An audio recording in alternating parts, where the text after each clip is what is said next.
Okay, so here are the first 2 pages of your study guide that will help you do today's assignment and your Khan Academy assignments. Okay, so this will be due completed the day of the Chapter 9 exam, and I told you the date on the Google Classroom assignment post, so you know when this exam will be. So here what we're working with let's look at our goals. So during Chapter 9, you will learn to transform quadratic functions and absolute value functions, solve quadratic inequalities, and systems of equations with quadratics. You will build new functions by using pieces of familiar functions and by combining functions with addition, subtraction, and multiplication. Finally, you will use the idea of undoing to write inverse functions. Okay, so this is a lot of algebra in this section here. It's actually one of my favorite chapters. But without further ado, let's look at what we call the parabola parent graph. So the parent is at the beginning of all parabolas is just the function x squared. So just to remind you, f of x is really just y. But let's say if I plugged in a 2 for my x, let's do like a 3 so you don't think it's because of the squared. So if I plugged in a 3 for x, that means my function would be evaluating an input of 3. So the function evaluating the input of 3 squared is equal to 9. So that would be the y coordinate. So this point would be 3, 9, okay, which you actually see right here on the graph. That's 3, 9. Okay, so that would be y. My x was 3, the y is 9. It was the function of f at 3 is equal to 9. Okay, so that's what f of x means. It's really just there so that you could always take note on if you're plugging in something, that's how you would write it. So let's take a look at the parent graph here a little bit. We're going to color code.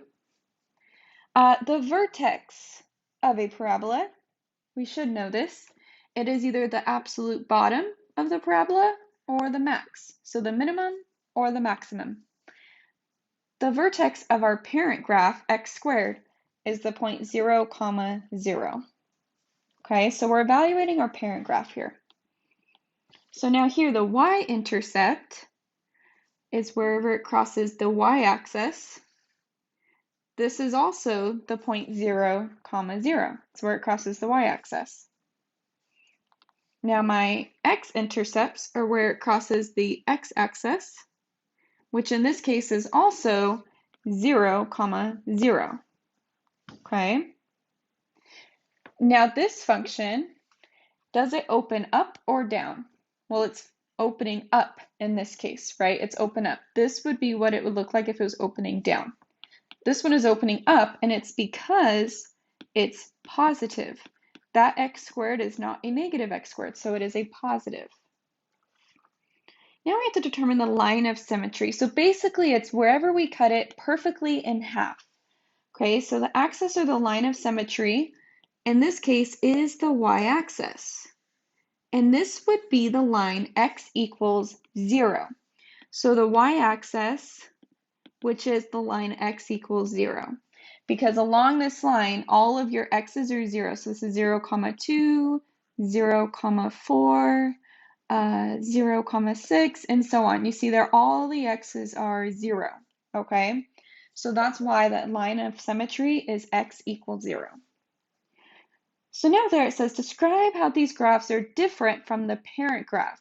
So what this requires you to do is use Desmos graphing, okay? Use Desmos graphing.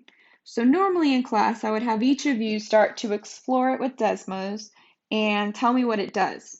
So I'm going to be having to toggle back and forth between Desmos here, so let's give it a shot. I'm still not able to split my screen, so I'm super bummed. I'm going to put this in projector mode so it gets a little bit bigger. So first I'm going to graph my parent function as y equals x squared. Okay, so the red one there, that is my parent graph, okay? So now the next one it asked me to check was f of x equals 2x squared. And I could definitely type f of x. Let me go show you. So it's the same thing. So if I had, let's see if it does it. Let's see. F of x equals x squared. Yep. But now we're adding in a 2. So what happened, and again, I could change this y to f of x as well. It's still going to be the function. It knows it's the function. okay? So this one's my parent graph. This is my new graph. What happened? What did the 2 do to the graph? It made it skinnier. Watch, if I had it with just the 2, if you were watching whenever I had no 2, and then I put in the 2 there as a multiplier, it makes the graph skinnier, okay? So we're going to say here the graph becomes skinnier. It's really just observing what is happening here. So you can even pause the video and go ahead and do every single one of these and just tell me what happens. That's all you have to do is go on to Desmos and type in the function and tell me what happens. So I'm going to go and do the next one. Now it's 1/2 instead of 2. So I'm going to change this to 1 divided by 2. So what happened there? So the red is my parent. The blue one is 1/2 x squared. This one got wider. Okay, this one got wider. Now technically, just so you guys know here, this is technically a 1x squared. We just don't have to write the 1. So you guys notice whenever we had y equals 2x squared, it got skinnier. That number is bigger than 1. Whenever we had 1/2 x squared, it got wider. That one is smaller than 1. Or it's a number between 0 and 1, right? So now you can kind of start to see here, watch, if I did 3/4, still wider. See that? It's just not as wide because 3/4 is closer to the 1 than 1/2 is. Okay, so these are the types of things we want to notice. So here, the 1/2 x squared, it gets wider. Graph becomes wider. Okay, so now negative x squared is technically negative 1x squared. I think you guys might know what happens then, because we've definitely looked at that before. What do you think happens if I add in a negative here? It's going to flip. So it reflects across the x-axis. You can simply say it flips, but just know that technically it reflects across the x-axis in this instance, okay? So we're just going to say the graph flips, which means it opens down in this instance. So it looks like this. So here the graph got skinnier. This one, the graph got wider. The other one, it opens downward. So now we have f of x equals x squared plus 3. Okay, so now I'm going to go here and change this. I'm going to take out that negative. And on the outside there, I'm going to add plus 3. What happened to my graph? I went from the red to the blue. What happened? If you notice here, I take away the 3. It goes back down to line up with the parent graph. But whenever I add 3, I move up 3 units. Nothing is shrinking or anything. Everything's still lined up. So you can kind of see it if you look at, like, if you go to the right 1 and up 1, you still touch the parabola. If you go to the right 2 and up 4, you still touch the parabola. So same thing with if this is plus 3. If I were to go to the right 1 from this vertex 0, 3, I go to the right 1, up 1, I touch the parabola. If I start again at that 0, 3, I go to the right 2, up 4, I touch the parabola. So it's the same size, it's just moved 3 units up. So what this does, adding that 3 here, the graph, I guess we'll say graph moves 3 units up.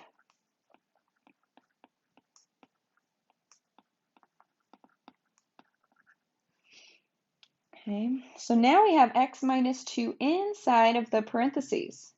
So I'm going to have to add in parentheses in my graph here. So parentheses right around here. And inside it's x minus 2. It's very important that you distinguish between the inside versus the outside. So you see here, just x squared is the parent graph. If I were to subtract 2, I move 2 to the right. I'll show you that again. X squared minus 2, oops. Whoa, okay, well, I just kind of showed you something. I accidentally hit the negative twice. A double negative is a positive. So if I had done +2, it moves to the left. Oops, goodness. +2, it moved to the left. If I did -2, it moves to the right. It's kind of opposite there, right? So you guys want to remember this pattern that you're seeing. -2 goes to the left, +2 goes to the right. Or I'm sorry, to the left. -2 goes to the right. Ay. It's been a long day. So this one is x minus 2 squared. We're going to say it moves 2 to the right. So graph moves 2 units right. Now I want us to make a little note down below. If we had done f of x equals x plus 2 squared, what happens then? If I did, instead of a minus, I did a plus, I moved 2 units to the left. Okay? So if we do plus some number, we're going to the left. So graph moves 2 units left. So right here, if I added 3 on the outside, it moved up, and that's what we would assume would happen. But once the number is inside of the parentheses, it does the opposite of what you think would happen. You would think -2 would move to the left, but it moves to the right. And you would think +2 moves to the right, but it moves to the left. So inside of those parentheses are key, okay? Inside the parentheses, it's always opposite of what it looks like. But if I had done, let's say I did f of x equals x squared minus 3 instead of the plus 3 up here, right? Up there was +3. What if I did x squared minus 3? And it's outside the parentheses, so there's no parentheses there. So let me just restart this guy. X squared minus 3. See that? There it is lined up with the parent graph. I do -3, I go down. If I do +3, I go up. So adding or subtracting something at the end moves the graph up or down. So here, -3 graph moves down 3 units. Whenever I was adding 3, the graph moved up 3 units, right? And then here, if I did x minus 2 squared, the graph moved 2 units to the right instead of to the left, even though it was a minus, right? So that tends to trip up some students whenever they see that. They're like, wait, what? What just happened? So the graph moves 2 units to the right if it is a minus some number in here. And the graph moves however many units left if it's adding some number here. But on the outside, it is what it is, right? It is what it is there. Okay? Moves up if it's positive, moves down if it's negative. Okay, so let's take some notes here. So this is page 2. The coefficient A makes the parabola, you can say skinnier or narrower. I just can't really say that word very well. So I'm going to say skinnier. Skinnier if A is bigger than 1, right? Because whenever we had 2, it got skinnier. Or wider if A is bigger than 0 but less than 1. So basically this says A is between 0 and 1. Okay, and that's this number. So the coefficient A is this number right here. Okay, if A is a negative, then the graph is facing down, or you can say upside down, but it looks like that. Okay, so the negative would be like out in front here. All right, be somewhere out there. Okay, now let's see here if, oh, this is what we already did. I got ahead of myself. If 0 is less than, or if 0 is less than A, or A is greater than 0 and less than 1, then the graph is skinnier, or I'm sorry, no, wider. I should not make these videos after a very long day at work. This just means A is bigger than 0 but less than 1. If A is greater than 1, then the graph is skinnier. A is bigger than 1. That's why we did the little examples up above, so you would know what I'm talking about. We're talking about what the parabola looks like. Okay, so another thing that you're going to learn with parabolas is in this vertex form, so this is called vertex form of a parabola. The h is the x-coordinate of the vertex. H is the x-coordinate. I'm just going to write chord like that, coordinate of vertex. Okay, so that is the h here, h. The k is the y-coordinate of the vertex. Again, for coordinate, I'm just going to write that chord. Y-coordinate of vertex. Okay. Now the x-coordinate of the vertex, the h, also makes the graph shift. So the h is this guy right here, right? So if we're trying to see, all right, what did that guy do up above? The number that was inside of the parentheses. We moved either left or right. So it makes the graph shift left or right. Whereas the y-coordinate is the one that's being added here on the outside. Notice it's plus k and the h is minus h. That's interesting. Something important to look at. So that k on the outside makes the graph shift up or down. H comma k is the vertex of the parabola, which if it was an upside down, this right here would be the vertex. If it was right side up, this right here would be the vertex. So the vertex is either the minimum or maximum point. Minimum or maximum point of parabola. Okay? So let's go ahead and put all that knowledge to the test here. We have to describe the function f of x equals 3 times x minus 5 squared plus 2. So first we want to start identifying what each piece is. So we can write this out as f of x. We can write down the formula. Just like that. Okay? So we know that the a here is 3. That is the a. The h, this one's nice. The h, since it's x minus 5, the h is positive 5. Because since in the formula it's x minus some number, the only way that it would stay as x minus 5 is if it was x minus positive 5. This would equal x minus 5 if you simplified it. So h equals positive 5. But what if, this is just a what if we had x minus a negative 5?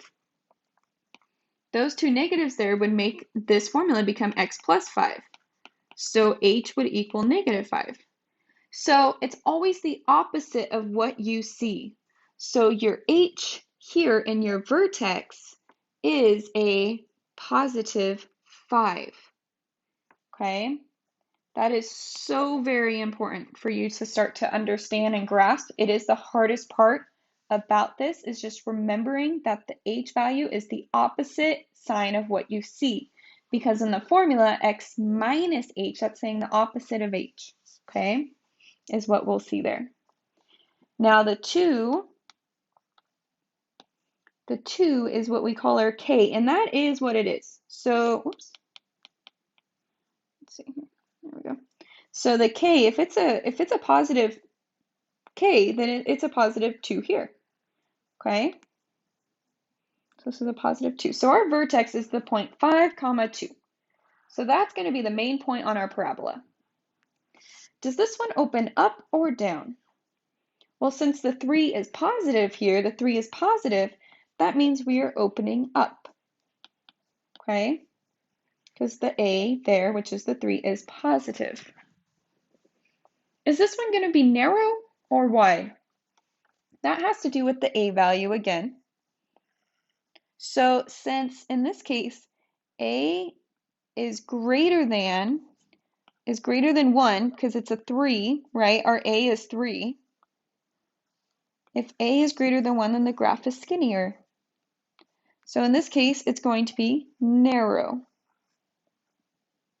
Okay, because A is greater than the 1.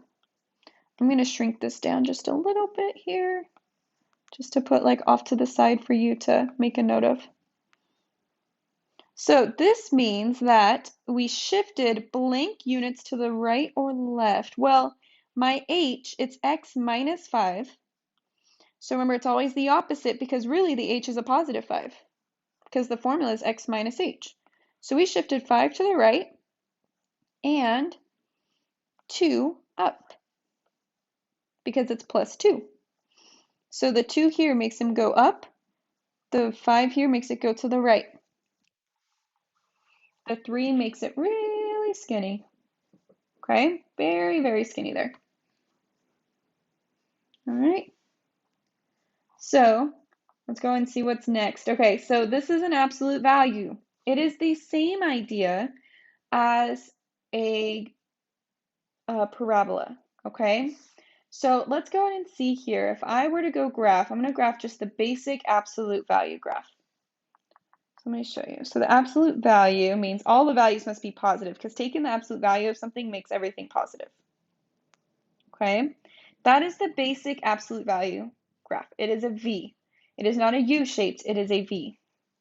So now let's see here. If I did y equals, I'm going to do this one here, the absolute, so negative 2 times the absolute value of x plus 3. So negative 2 times the absolute value of x plus 3. And I think it was minus 7. Okay. Yeah, so let's see what happened here. All right. So it looks like the graph got flipped upside down. The graph is skinnier. Okay. And we move 3 units to the left and 7 units down. Okay, so if you aren't sure about visualizing this, you can always graph it and compare it to its parent function. All right, so I'm going to jot a note right here. So the parent graph of an absolute value is y equals the absolute value of x, or you could always write f of x equals the absolute value of x. F of x and y are essentially the same idea. They are the output, okay? So again, here, the A is still going to do the same thing. The H is still going to do the same thing. It's still the exact same idea. And the K is still going to do the same thing, okay? So here our vertex is, since this is x plus 3, I need it to be x minus some number to fit in with my formula there, x minus h. So whatever this needs to be here to make that up there in x plus 3, that's what the h is. So the only way I can get this to equal x plus 3 is if I had a double negative there, x minus negative 3. So my h part of my vertex is negative 3 because the vertex is always h comma k. So then the k, it is what it is with the k. It is what it is. It's a minus 7. So our vertex is negative 3, negative 7. Now let's go see if that's right. Negative 3, negative 7, is that this point? Yes, it is, right? That is the vertex. This vertex up here is 0, 0, because that's the parent graph. This vertex here is negative 3, negative 7, because we move left to 3 units and down 7 units. Okay? This one we know opens down because of the negative out in front. So this one opens up or down? It opens down because of that negative. So it looks like this. Was it narrow or wide? Well, since our A is 2, even though it's a negative, that's beside the point. It's just focusing on what the actual number is. So A is greater than 2. That negative just flips the absolute value sign upside down, okay? Or the absolute value graph upside down. So since this is 2, it's going to become more narrow. And since my h was a negative 3, since my h was a negative 3, I shifted 3 to the left. So you see here it's x plus 3, but the opposite of that would be moving to the left, because actually it's x minus negative 3, which would move you over to the left. Okay, so we shifted 3 units to the left and 7 units down. Okay, so this all takes practice. You need to practice with the Desmos graphing. Make sure you see a visual of it, apply it, put in your equations correctly, right? Let me see here. Yeah, so that is it for this one. Now you have lesson 911 and 912 to practice.